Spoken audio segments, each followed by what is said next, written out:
toutes, bonjour à tous et bienvenue dans l'école du futur. Au programme aujourd'hui, quand deux lycéennes inventent la mobilité de demain, focus sur un prototype de véhicule propre, ce sera Génération Talent.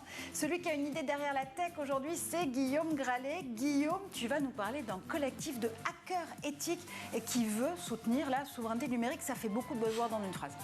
Ouais, et puis surtout, ils ont en dehors du fait de protéger nos usines, on va voir tout à l'heure que même les usines de chips sont concernées, et bien, ils veulent aider des sites assez vulnérables comme celle d'ONG, comme celle de la Croix-Rouge par exemple. Attention aux usines de chips, la cybersécurité est en marche pour pouvoir les protéger. Allez, détecter les cellules cancéreuses, prédire le développement de tumeurs, mieux soigner, accompagner les patients et les patientes tout au long du parcours thérapeutique. Les technologies boostent la lutte contre le cancer. Comment les startups changent l'avenir de la médecine? Pour en parler avec nous aujourd'hui, Céline Lazorte, cofondatrice de Résilience. Bonjour. Bonjour. Et puis en duplex depuis Marseille, Pierre Dessin, cofondateur et CEO de Billy Genetics. Bonjour Pierre. Bonjour.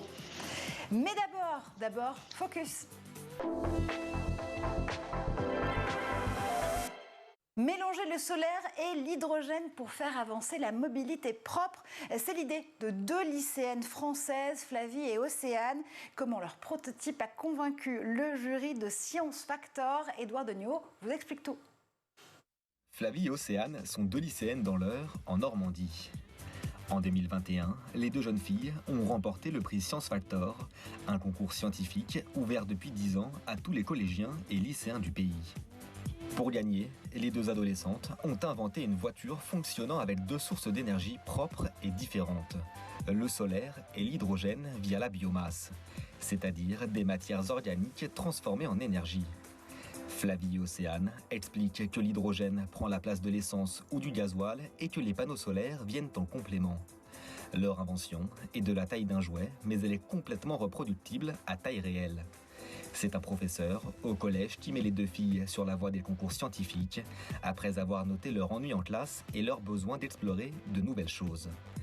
Océane raconte avoir eu l'idée de leur voiture en pleine nuit et en avoir parlé dès le lendemain matin à son ami qui a tout de suite validé la proposition. Avec l'aide de deux professeurs en sciences de l'ingénieur, elles ont investi le laboratoire du lycée et ont appris l'art de la programmation et des circuits imprimés. Grâce à leur victoire dans la catégorie énergie, Flavie et Océane devraient pouvoir compter sur les partenaires du concours et notamment Engie pour améliorer encore la partie hydrogène de leur voiture. Des lycéennes qui deviennent les scientifiques de demain. Céline, forcément, ça vous inspire? Ouais, je trouve ça génial. Je trouve ça génial que, à la fois dès le lycée, on s'intéresse à entreprendre dans un domaine qui est le véhicule autonome, que ce soit deux jeunes filles qui le fassent. Ouais, c'est génial. Et Guillaume, hier, tu nous parlais d'hydrogène, justement. Tu as inspiré ces lycéennes ou celles qui t'ont inspiré? Non, mais c'est surtout que c'est sur la route dont on a besoin de plus de véhicules sur hydrogène. On a vu les bateaux à hydrogène qui fonctionnent très bien, des avions à hydrogène à Toulouse en expérimentation avec Beyond Aero. Donc on en a besoin de plus en plus de voitures à hydrogène, si l'hydrogène est bien produit, c'est important. Absolument, l'hydrogène vert, s'il en est. Les startups boostent la lutte contre le cancer, on en parle tout de suite.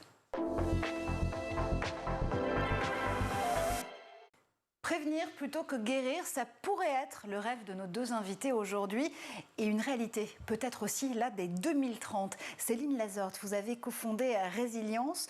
L'Organisation mondiale de la santé a estimé le 14 février dernier que 50% des cancers pourraient être évités justement grâce à un meilleur dépistage et une meilleure prévention. Le cancer, c'est plus une fatalité aujourd'hui? En tout cas, le cancer évolue parce que maintenant, on vit avec un cancer, ce qui n'était pas le cas dans les années 70. Donc c'est vrai que c'est devenu, par exemple, une maladie qu'on appelle chronique, c'est-à-dire qu'on vit 20 ans, 30 ans, 40 ans avec un cancer. Et bien sûr, plus il est pris tôt et plus il y a des chances de guérison et de survie. Pierre Dessin, on vous rejoint à Marseille évidemment via Skype. Billy Genetics veut de son côté démocratiser la médecine prédictive. Prédire plutôt que guérir, on entend quoi exactement par ça? Oui, je rebondis d'ailleurs sur ce que disait Céline à l'instant. Le cancer, et notamment, nous c'est le cas, on travaille sur le cancer du foie. Si vous le prédisez, et vous pouvez faire ça en analysant le génome d'un patient malade, vous pouvez intervenir beaucoup plus tôt et éviter les formes les plus graves de la maladie, les formes les plus graves du cancer. Donc, prévenir plutôt que guérir, c'est probablement la meilleure solution pour anticiper le cancer et mieux le soigner. Et il y a aujourd'hui 67 000 oncologues dans le monde pour 18 millions de nouveaux cas de cancer détectés par an.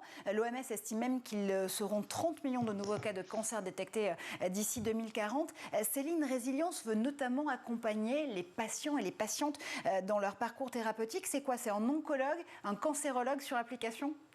Notre mission, je crois que c'est de mieux soigner un patient atteint de cancer. Donc, c'est à la fois dans l'information, le suivi, et puis lui proposer aussi des solutions pour être apaisé, parce que c'est vrai que le cancer, on combat en fait le cancer et les traitements. Il y a beaucoup d'effets secondaires, et donc il existe beaucoup de médecine complémentaire qui permet aux patients d'avoir une meilleure qualité de vie.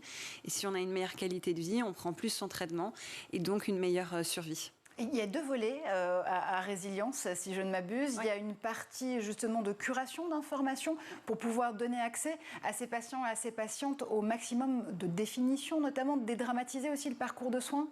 Absolument. C'est vrai que, en fait, comme vous le disiez, il y a énormément de nouveaux cas de cancer. Beaucoup de personnes qui vivent longtemps avec un cancer, mais le nombre d'oncologues, lui, n'augmente pas. Donc, le temps des rendez-vous est très limité, c'est-à-dire que ça va être des rendez-vous qui vont durer moins de 10 minutes, tous les 3 ou 6 mois. Donc, on n'a pas le temps d'avoir le niveau d'information nécessaire pour comprendre la maladie, ses traitements et les effets secondaires. Donc, la première mission de Résilience, c'est de créer une bibliothèque de contenu, vidéos, podcasts, articles de vulgarisation scientifique, illustrations, pour permettre à chacun de trouver un lieu sécurisé sur l'application, ce qu'on appelle une safe place, où je vais pouvoir me renseigner et comprendre en fonction de ma maladie, en fonction des traitements. Donc c'est vraiment de créer une sorte de réflexe, plutôt que d'aller sur Google au milieu de la nuit parce qu'on est paniqué et qu'on a un effet secondaire. On va pouvoir aller sur Résilience et on espère apporter au patient une information qui puisse lui permettre de soulager la difficulté qu'il passe. Et ce sera même vrai aussi pour les professionnels, puisque l'idée c'est vraiment de créer une bibliothèque de meilleur contenu mondial, une sorte d'universaliste accessible et bien sûr gratuit pour tous. Et est-ce qu'il y a aussi une idée de pouvoir accompagner les accompagnants, si j'ose dire? Est-ce que quand on est aussi une famille, un enfant, un parent d'une personne atteinte de cancer, on peut aussi aller sur Résilience pour pouvoir là aussi mieux appréhender ce que va vivre ce proche? Alors aujourd'hui, l'application, elle est créée pour des patients atteints de cancer, mais c'est tout à fait vrai. C'est-à-dire qu'on traite aussi des sujets des aidants, de l'entourage, du proche, de la famille, des amis, des enfants. Comment aborder ces sujets? Et donc, à terme, on espère pouvoir aussi ouvrir l'application pour les aidants parce qu'ils vivent la maladie, ils en ont le traumatisme sans avoir la maladie. Donc, ils ont besoin aussi d'être accompagnés et d'être informés. Avec Céline, on est donc sur la phase d'accompagnement des patients et des patientes et puis aussi des professionnels de santé en matière d'oncologie. Pierre, votre modèle est différent. Vous êtes, je le disais tout à l'heure, plutôt sur le tout début, la première phase, la prédiction, la détection même de cancer. Vous avez entraîné vos algorithmes prédictifs sur de la smart data, de la donnée hautement qualifiée. C'était au tout début de l'aventure de Genepred qui est devenue aujourd'hui Billy Genetics. J'espère que je l'ai bien résumé.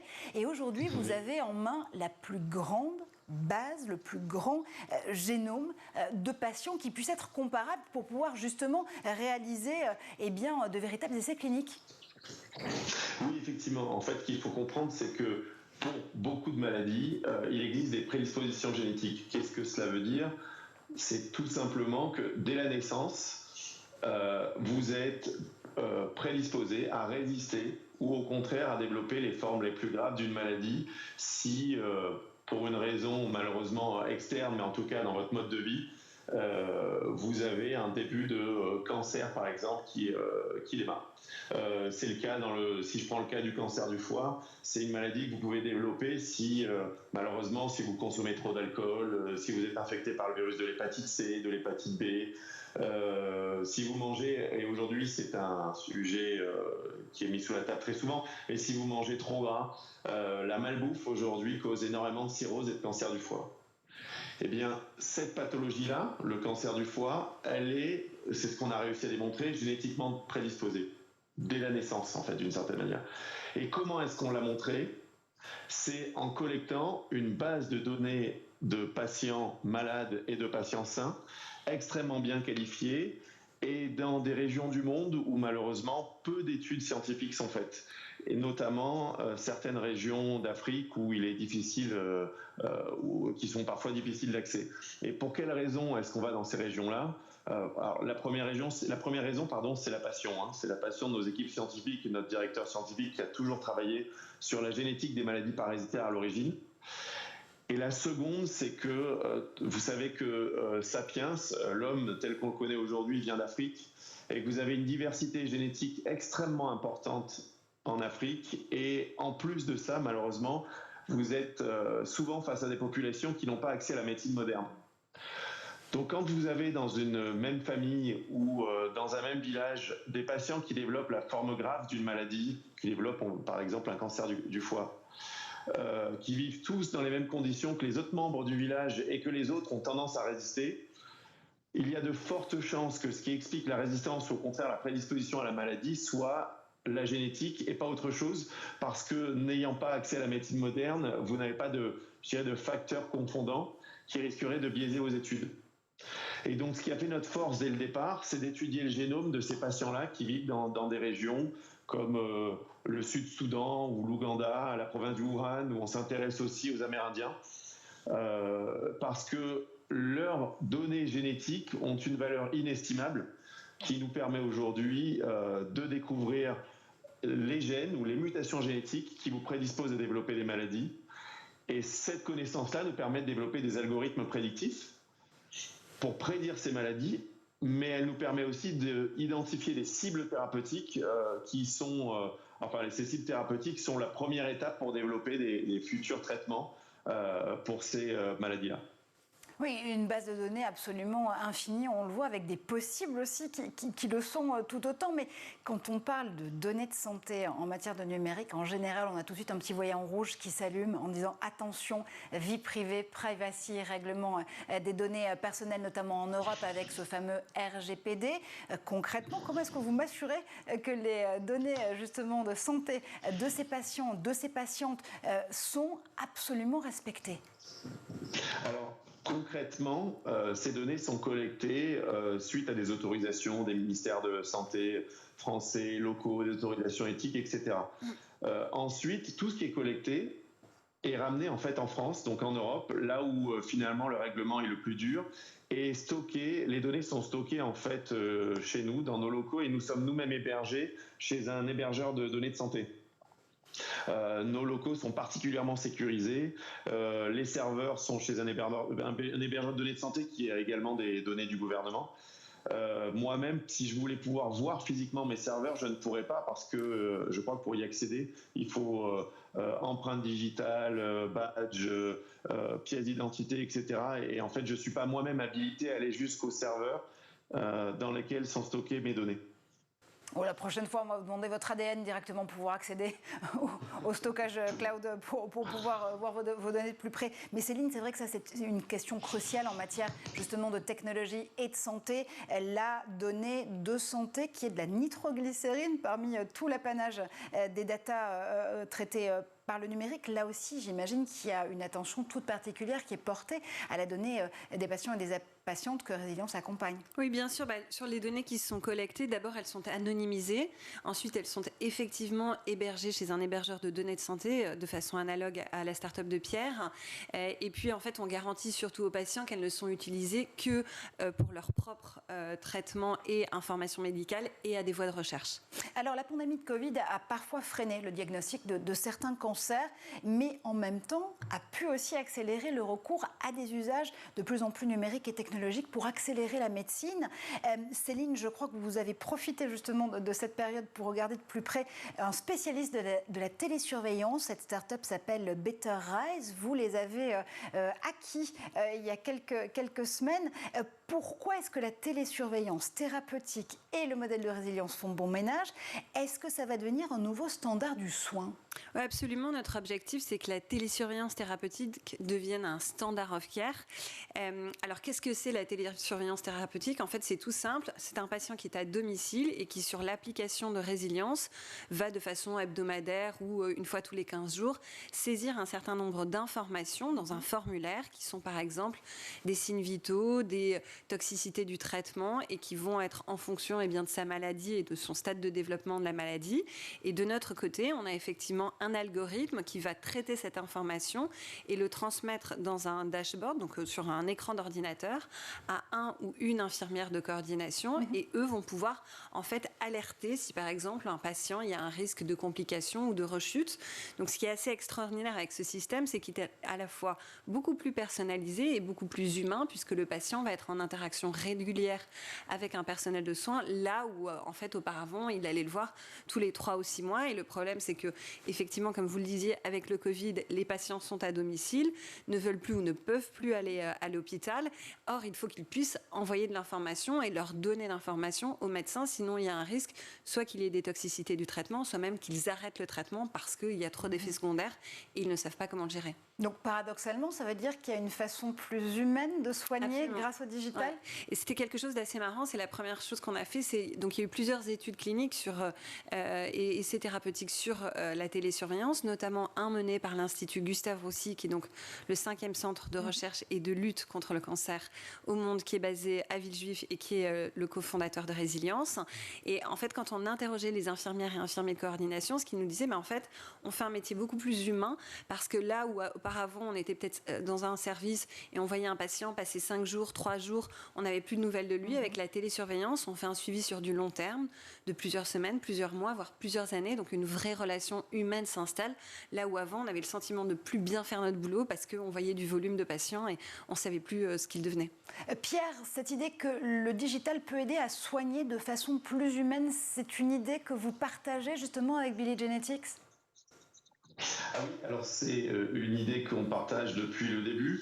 Alors je ne sais pas si c'est le digital qui aide, mais en tout cas ce qui est certain c'est qu'on aide, puisque nous, dès le départ, l'objectif de Billy Genetics c'était quand même de pouvoir revenir vers les patients qui en ont le plus besoin. Et les patients qui en ont malheureusement le plus besoin ne sont pas toujours ceux qui vivent dans les lieux où vous avez accès le plus facilement à la médecine moderne. Et donc, c'est ce qu'on fait aujourd'hui. Nous, notre objectif, depuis le début, c'est d'avoir un modèle hybride qui soit intéressant pour les patients en Europe, mais aussi pour les patients qui vivent dans les pays les plus pauvres. Et notre modèle, notamment, nous permet, dans le cadre de partenariats qu'on noue avec l'industrie pharma ou avec d'autres biotech, de nous assurer qu'une partie des revenus générés par nos découvertes reviennent vers plus de médecine et plus de santé vers les patients les plus pauvres en Afrique, en Asie, en Amérique du Sud. Parce que c'est ça aussi un des enjeux, si je vous entends bien Pierre, en matière de medtech, de médecine augmentée par les technologies, c'est s'assurer qu'on ne crée pas des systèmes de santé à deux vitesses entre celles et ceux qui pourraient avoir recours justement à de la technologie, de la médecine à haute technologie ajoutée, si j'ose dire, et les autres. Oui, et je vais vous dire, il y a un exemple que tout le monde a bien vu au cours des 2 dernières années, c'est le Covid. Vous savez, quand vous avez une pandémie qui naît dans le monde, et vous avez d'ailleurs des hotspots très connus que sont la province du Wuhan, l'Ouganda où nous sommes également, qui sont des hotspots connus pour la naissance de nouvelles pandémies comme le Covid-19 ou comme Ebola, etc. Si on ne comprend pas qu'en donnant accès à plus de médecine et à une meilleure santé aux patients, enfin aux personnes qui vivent dans ces régions-là, on aidera à contrôler ce type de pandémie qui finissent par nous toucher. Donc, d'une certaine manière, investir massivement ou en tout cas s'assurer que nous sommes les seuls à avoir accès aux meilleurs traitements, c'est une erreur sur le long terme, au-delà du fait que c'est pas très humain. C'est une erreur parce que ça finira par revenir en boomerang avec une pandémie dans le futur comme celle de Covid-19 qui pourrait revenir parce qu'elle n'a pas été contrôlée dans ces pays-là où ils n'ont pas accès à suffisamment de santé pour contrôler ce type d'épidémie. Céline, mettre tous les patients et patientes sur un même pied d'égalité, là aussi, c'est le credo de Résilience. Je dirais même que c'est la mission, puisque Résilience, c'est une entreprise à mission. Et donc, ce qu'on a inscrit dans nos statuts, c'est le fait de réduire les inégalités d'accès aux soins en cancérologie. Et donc, la télésurveillance, c'est un magnifique vecteur de cela, puisque notamment des patients qui sont plus isolés socialement, loin des grandes villes, etc., peuvent permettre d'avoir le meilleur accès aux soins grâce à un téléphone. Ils sont entrepreneurs, entrepreneuses et pourtant ils révolutionnent la médecine. On revient sur notre discussion dans un instant, mais d'abord on fait un tour du côté de la planète tech. Évidemment, vous vous demandez quelles sont les images, quelles sont les vidéos que Cheryl Jessica Isenge a rassemblées pour vous aujourd'hui. Bah tiens, on regarde. Hold up.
Instant power and empowerment and like I'm a superhero.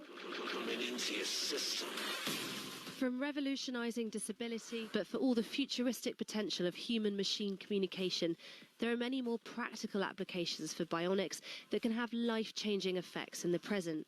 Everybody deserves to have like 4 limbs. That is a human right. Let's pretend we don't exist. Let's pretend we're in Antarctica.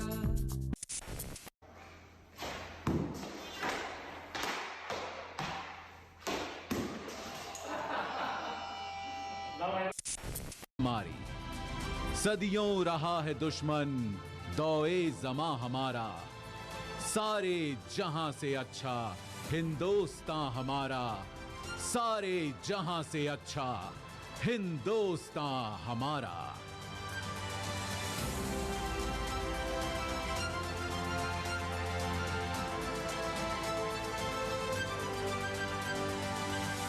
Retour sur le plateau de l'école du futur. Vous le voyez, il y a énormément de discussions qui se passent pendant ce zap parce que oui, on est toujours en plateau avec Céline Lazorte, cofondatrice de Résilience, et avec Pierre Dessin en duplex, le cofondateur et CEO de Billy Genetics. On va reprendre dans un instant cette discussion sur la façon dont ces entrepreneurs et entrepreneuses apportent de l'innovation en santé. Mais d'abord, je crois que Guillaume Gralet a une idée derrière la tech.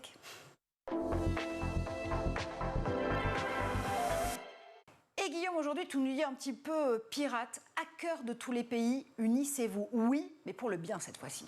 Oui, parce qu'on le voit un petit peu dans la vie de tous les jours, que ce soit l'approvisionnement en essence, les données de santé à travers des attaques contre les hôpitaux, ou même les fabricants de chips. Là, je ne parle pas de semi-conducteurs, mais vraiment les chips qu'on va manger. Alors, ça s'appelle Skips, Tyrrells ou la Oops. C'est mis au point par KP Snacks. C'est une entreprise britannique qui explique qu'elle met au point les meilleures collations du monde. Rien que cela, et elle explique qu'elle va avoir du mal à approvisionner les supermarchés anglais parce qu'elle a été victime, elle, d'une attaque informatique. Alors, sur le principe, je crois que ça s'appelle le rançongiciel du chantage, évidemment, qui menace énormément d'entreprises en ce moment. Ça s'appelle aussi le ransomware en anglais, si je ne dis pas de bêtises. Oui, c'est un logiciel d'extorsion des données personnelles qui va demander à ses propriétaires d'envoyer de l'argent en échange d'une clé qui permettra de déchiffrer, de reprendre contrôle sur ces données. Ça, c'est quand on cède au chantage. On peut décider de résister, mais voilà, le crime, entre guillemets, est de plus en plus organisé et on a affaire à des géants de plus en plus industriels, en réalité. Alors, ça a attaqué la filiale américaine du géant brésilien JBS, qui, pour l'occasion, a dû fermer des usines de viande. On a vu également l'opérateur américain d'oléoduc Colonial Pipeline en être victime, c'était l'année dernière. Il y avait une rançon de 4,4 millions de dollars qui a été payée, qui, sans cette rançon, a entraîné des retards, notamment dans l'approvisionnement en pétrole sur la côte ouest américaine. Bon, j'ai l'impression que tu serais prêt à payer une rançon pour qu'on délivre tes chips, justement, et pouvoir à nouveau t'approvisionner en la matière, mais trêve de plaisanterie. Surtout, ce qui est extrêmement inquiétant dans ces attaques, c'est la forme industrielle que c'est en train de prendre, et tu le rappelais, notamment envers les hôpitaux en ce moment. Oui, c'est assez dingue. Alors, on a parlé à quelques directeurs d'hôpitaux. Ils essayent de moins en moins de céder, parce que c'est un peu la tentation, de travailler de plus en plus, par exemple, en France avec l'ANSSI. Mais on voit des groupes comme Revil, c'est une contraction de Ransom Evil. C'est un nom qui a été inspiré de jeux vidéo Resident Evil. On lui attribue l'attaque de JBS, le fabricant de viande dont on parlait. On s'appuie sur un argumentaire qui est un peu toujours le même, c'est-à-dire qu'on menace de dévoiler des secrets industriels, ou encore le fait qu'une entreprise ne respecte pas le RGPD, c'est-à-dire qu'on en sait énormément sur l'entreprise pour la faire chanter, et il faut préparer la défense. Et le RGPD, c'est donc ce règlement sur la protection des données personnelles adopté par l'Europe depuis mai 2018. Oui, mais justement, je croyais que la meilleure défense, c'était l'attaque. En matière de cybersécurité, on a là aussi tout un apanage d'outils dont on peut servir, notamment l'intelligence artificielle. Ouais, c'est le choix d'une entreprise qui s'appelle Darktrace, qui est née aux États-Unis, qui a été créée en 2013 avec la collaboration des services secrets britanniques et des mathématiciens de l'université de Cambridge. Elle a aussi à son bureau, à son conseil d'administration, des anciens membres de la CIA. Et puis, on a aussi en France des belles startups, et notamment Walix, cette entreprise qui bosse aussi bien à Boston qu'à Munich. En fait, elle veut sécuriser les accès administrateurs. On a également l'entreprise parisienne Gatewatcher. Elle est co-créatrice du campus cyber, un campus qu'on suivra ici, qui est extrêmement prometteur dans les défenses qu'on peut mettre au plan. Alors ça, c'est bien si on a les moyens justement de pouvoir s'offrir les services de ces entreprises de cybersécurité. Quand on ne peut pas, comment ça se passe, Guillaume ? Je crois que c'est là où ces fameux pirates qui hackent pour le bien, eh bien justement entrent en ligne de compte. Oui, j'étais frappé. C'est ce qui m'a donné envie en fait d'écrire cette petite chronique, Marjorie, par la création il y a quelques jours, début février, de Hackers Without Borders. Donc c'est une ONG qui veut aider les ONG. Alors ces services seront gratuits, mais elle veut venir en aide dans un premier temps à les victimes les plus fragiles, celles qui n'ont pas les moyens justement. Et on en parlait tout à l'heure, la Croix-Rouge, notamment, le site a été victime d'une attaque assez dure, et cette ONG donc fait un appel à toutes les compétences pour la rejoindre et pour devenir ce qu'on appelle les white hats, c'est-à-dire des hackers vertueux et éthiques. Absolument, les hackers, les pirates en chapeau blanc, il y a plusieurs classifications, des grey hats qui sont un petit peu au milieu, et puis les black hats qui sont eux les pirates que vous n'avez pas du tout envie de croiser sur votre chemin, croyez-moi. J'ai l'impression qu'il y a un petit peu de Gaël Musquet dans cette chronique, dis donc. Il y a une motivation surtout, il t'a inspiré, mais il y a surtout une motivation pour pouvoir créer Hackers sans frontières. Oui, il y a le côté inclusif, on en a parlé rapidement, c'est-à-dire qu'on s'adresse vraiment à tout le monde, toutes les compétences, y compris des hackers qui peuvent être timides, ça peut être le cas. Ici, on va vous respecter votre personnalité, votre éthique, pour encore une fois protéger les plus fragiles. Et puis il y a un côté inclusif aussi qui t'a séduit dans la proposition de Hackers Without Borders. Oui, c'est ça, c'est le côté vraiment participatif qu'on voit dans Télécom sans frontières, Médecins sans frontières, Reporters sans frontières, c'est-à-dire c'est ce côté vraiment, on crée une plateforme, tout le monde est le bienvenu, et encore une fois, on va protéger les plus faibles dans ces attaques asymétriques. Et c'est vrai que c'est un enjeu crucial en matière de santé, de medtech, là aussi, ces cyberattaques, ces attaques cyber qui ont beaucoup ciblé les hôpitaux, notamment au tout début de la pandémie de Covid et encore aujourd'hui. Là aussi, c'est peut-être une émission de l'entrepreneuse que vous êtes d'alerter les instituts comme l'Institut Gustave Roussy avec lequel vous travaillez, les mettre en garde. Oui, alors en fait, c'est vrai qu'on est obligé, qu'on soit une entreprise, un hôpital ou finalement une organisation non gouvernementale, de s'équiper de la même manière. Donc, ce qui est difficile parce qu'on n'a pas forcément les mêmes moyens, mais il faut mettre des processus en place. Par exemple, nous, avant de lancer l'application de résilience, on a fait un pen test. Donc, c'est un test de pénétration pour justement voir s'il est possible, s'il y a des failles, et de pénétrer l'application et potentiellement de pouvoir récupérer des données ou des informations. Donc, ça, pour garantir effectivement à nos partenaires que le niveau de qualité et de sécurité qu'on leur offre est maximum. Je pensais aussi, je rebondis, aux plateformes qui permettent par exemple de révéler qu'il y a une faille dans un site. Le bug bounty, je crois. Exactement. Ouais. Donc le bug bounty, et donc dans ces cas-là, l'entreprise, si elle est inscrite sur la plateforme, peut y répondre, et si c'est avéré effectif, on peut donner un prize money au hacker en fait qui a relevé l'information, mais qui n'a pas révélé publiquement la faille et ne s'en est pas servi. J'ai l'impression d'être dans le Far West. Les bug bounty, ça veut dire qu'on peut demander, Guillaume, à des hackers de nous aider à tester nos systèmes de sécurité? Oui, c'est un peu ça. Oui, c'est ça. C'est-à-dire tester ses faiblesses, entre guillemets, pour les renforcer et être plus fort à l'avenir. Et effectivement, il y a des belles plateformes. Certaines sont nées en France à suivre et à encourager, je pense. Allez, la cybersécurité, on en reparlera bien évidemment ici dans l'école du futur, car vous le voyez, c'est un sujet plus d'actualité. Et puis surtout, ce sont des professions qui vont pouvoir peut-être vous inspirer. Mais d'abord, c'est la technologie qui inspire la santé. Ces entrepreneurs et ces entrepreneuses, on y revient tout de suite. Et Céline Lazorte avec Résilience, Pierre Dessin avec Billy Genetics, vous devenez tous les deux des acteurs incontournables de la santé, mais on ne va pas se mentir, vous n'êtes pas médecin en réalité. Céline, vous avez un parcours d'entrepreneuse avec Litchi, avec MangoPay. Qu'est-ce qui vous a donné envie de vous intéresser au secteur de la santé ? Alors moi j'ai le sentiment que mon métier d'abord c'est le métier de l'entrepreneur, donc finalement il n'est pas lié à un secteur ou à un autre. Effectivement, comme vous le soulevez, pendant près de 11 ans j'ai entrepris dans la fintech, donc dans la finance. Franchement c'était pas du tout mon truc, j'ai eu 7 sur 20 à mon examen de fin d'études de finance à mon école de commerce, donc vraiment c'était pas mon truc. Donc voilà, tout ça pour dire que finalement d'avoir des yeux neufs et une forme de naïveté c'est aussi une force, parce que ils savaient pas que c'était impossible, alors ils l'ont fait. Mark Twain, voilà, c'est classiquement les entrepreneurs citent ça. Mais donc voilà, je pense plutôt que mon métier, il est celui de construire des solutions, d'apporter de la technologie, de le rendre au service aujourd'hui des médecins et des patients. Et évidemment, pourquoi le secteur de la santé ? Je pense qu'il y a 2 raisons. La première, elle est vraiment personnelle. Je viens d'une famille de médecins, donc c'est vrai que j'ai été baignée dans un environnement de chercheurs, de médecins, de personnes qui ont dédié leur vie au service public. Et donc j'ai en moi gravé ce truc qui me dit qu'on doit donner le meilleur de la santé et accessible à tous. Et puis le deuxième élément, il est plus lié à la conjoncture, c'est la crise évidemment du Covid. Lors de la première vague, avec quelques autres entrepreneurs, et notamment mon associé sur Résilience, Jonathan Benamou, on a participé à la création d'un collectif citoyen qui s'appelait Protège ton soignant. On a collecté de l'argent pour acheter du matériel médical qu'on a livré à des établissements de santé. Et comme cette première vague était sans précédent, on s'est retrouvé avec 150 bénévoles, on a collecté 7,4 millions et on a aidé 400 établissements. Et cette aventure humaine extraordinaire, elle nous a permis de comprendre que la tech pouvait être mise au service des médecins et des patients, enfin des soignants et des patients, et qu'il y avait tout à réinventer, et que quel milieu extraordinaire et quelle générosité, et on avait envie d'en faire partie. Pierre, vous étiez vous-même avocat d'affaires avant de lancer Billy Genetics, mais je crois aussi que quelque part la médecine, vous êtes tombé dedans quand vous étiez petit.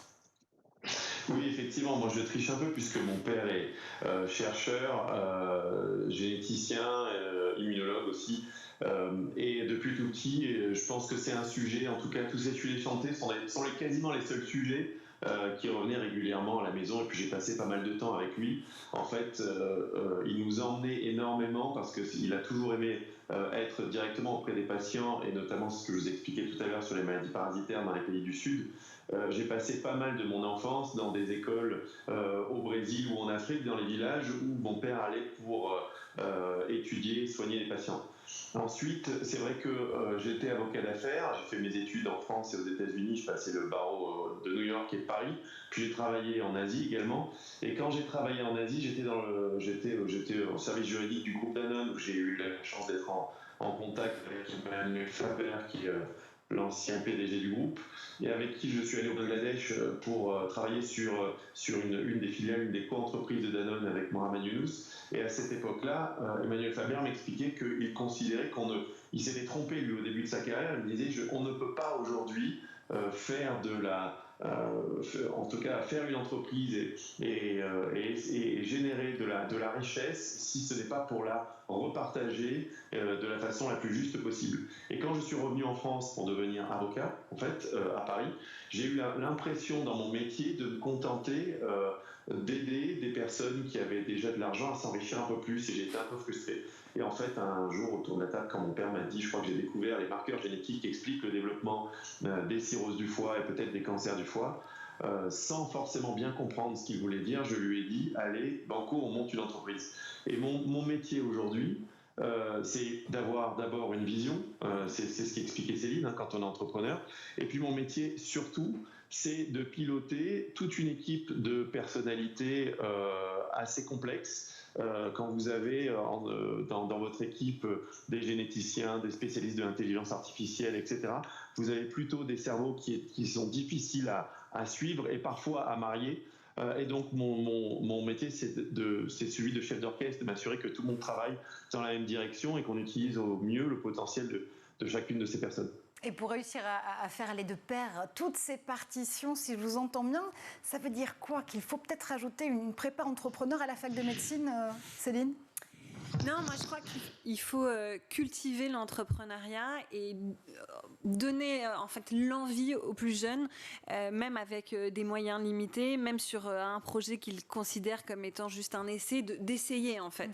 Et ça c'est vraiment important et c'est vrai dès le plus jeune âge, à 10 ans, on peut, moi je me souviens, j'avais ce truc, ma mère avait aussi des magasins à Toulouse et donc j'avais ce truc du service client, d'apprendre à comment on vend, etc. Puis du coup je revendais mes tickets de tombola, puis après je revendais des trucs que je trouvais à la maison, je m'étais même fait engueuler parce qu'on me disait il faut pas faire du troc à l'école, etc.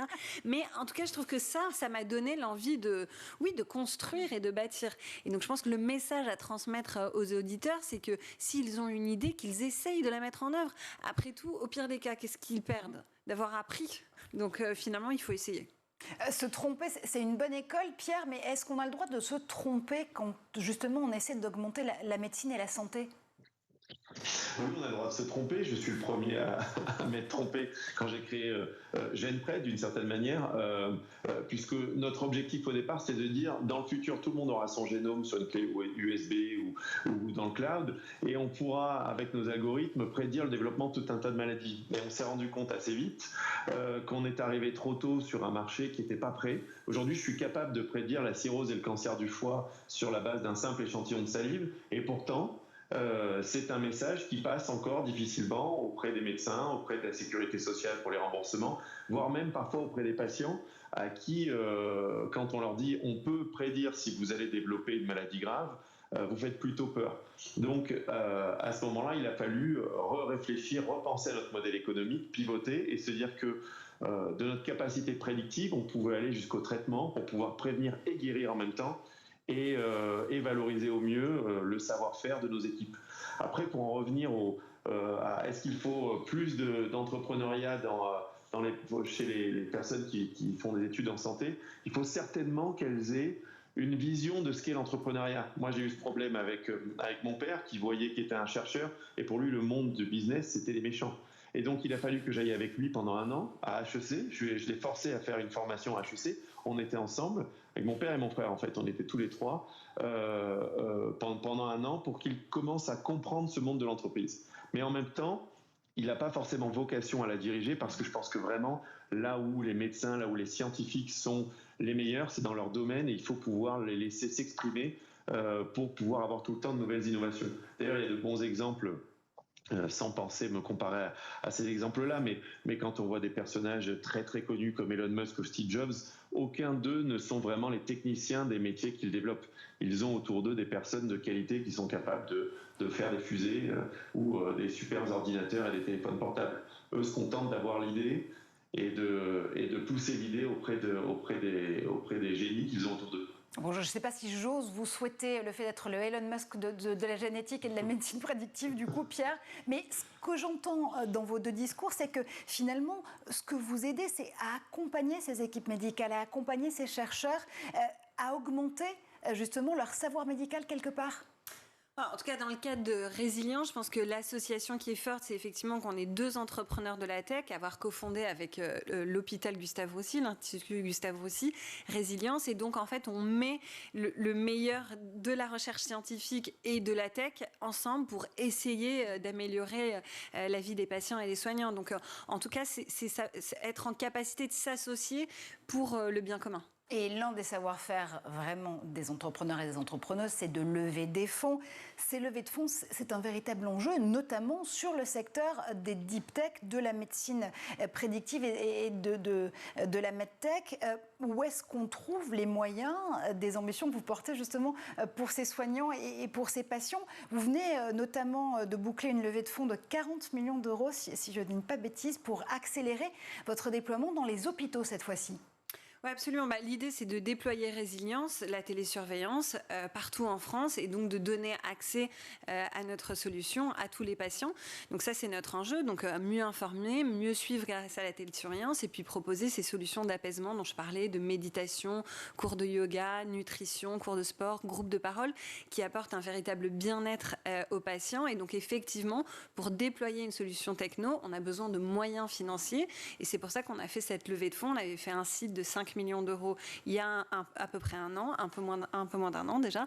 Et puis aujourd'hui, la série A de 40 millions pour nous permettre vraiment d'accélérer notre déploiement et d'être la solution de référence. On parlait tout à l'heure de standard of care, de télésurveillance en oncologie en France. Oui, la levée de fonds, c'est comme les antibiotiques, si je résume, c'est pas forcément automatique, mais ça peut quand même aider à pouvoir donner des moyens, les moyens de ses ambitions, déployer justement des nouvelles lignes de produits, pouvoir embaucher d'autres collaboratrices et collaborateurs. Pierre, je crois justement qu'il y a eu aussi une question pour vous sur cette levée de fonds en tant que telle et quels investisseurs on va réellement voir et contacter. En ce moment, on voit qu'il y a une bulle autour des fonds d'investissement qui s'intéressent aux deep tech, aux médecines justement prédictives, à ces technologies-là, mais c'est finalement pas forcément vos meilleurs interlocuteurs. Tout à fait, non. En fait, ce qui se passe, c'est que très étonnamment, on voit arriver, en tout cas dans le monde de l'investissement, dans la santé, de plus en plus d'investisseurs qui n'étaient pas à l'origine de ce domaine-là. Les fonds habituels ou les fonds santé qui ont l'habitude d'investir sur de la biotech standard, qui développe du médicament, qui passe en phase d'essais cliniques, etc., où on sait que les temps sont très longs pour passer d'une idée à un médicament qui arrive sur le marché. Ces fonds-là ne sont pas forcément encore prêts à pivoter pour aller vers des sociétés qui sont plutôt dans la tech, en fait, qui mélangent tech et santé. Et donc, on voit apparaître plutôt des fonds qui s'intéressent à l'intelligence artificielle, par exemple, dans tous les domaines, et qui se disent, tiens, pourquoi pas mettre un ticket également dans l'IA, dans la santé. Et ce qui fait que de plus en plus, on a des sociétés, alors ça je le vois énormément autour de nous, les biotech 2.0 aiment se faire appeler pharmatech et plus biotech. Ce qui est le signe justement d'un changement aussi d'angle et de positionnement pour elles. Ce qui est intéressant dans ce changement de patronyme, si j'ose dire, si on les appelle pharmatech désormais, c'est aussi parce qu'il y a des modèles différents en matière de financement. On n'a pas tous les mêmes systèmes de santé dans le monde. En France, on a la chance d'avoir un système de santé qui va justement énormément venir en aide aux patients et aux patients sur tout leur parcours de soins. Des systèmes plus compliqués en matière de gestion justement des frais de santé comme les États-Unis par exemple ou l'Angleterre, c'est pas du tout la même donne et c'est pas du tout non plus la même offre et les mêmes aides que vous pouvez proposer avec vos solutions, Céline.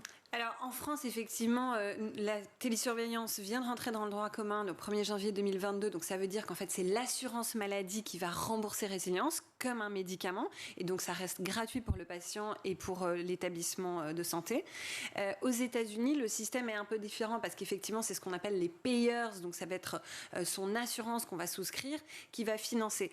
Et alors en fait pour eux on a des systèmes très intéressants parce que par exemple ce qui a été prouvé dans la télésurveillance c'est qu'il y a une réduction du nombre de jours d'hospitalisation non prévue pour un patient d'à peu près 2,5 jours par an.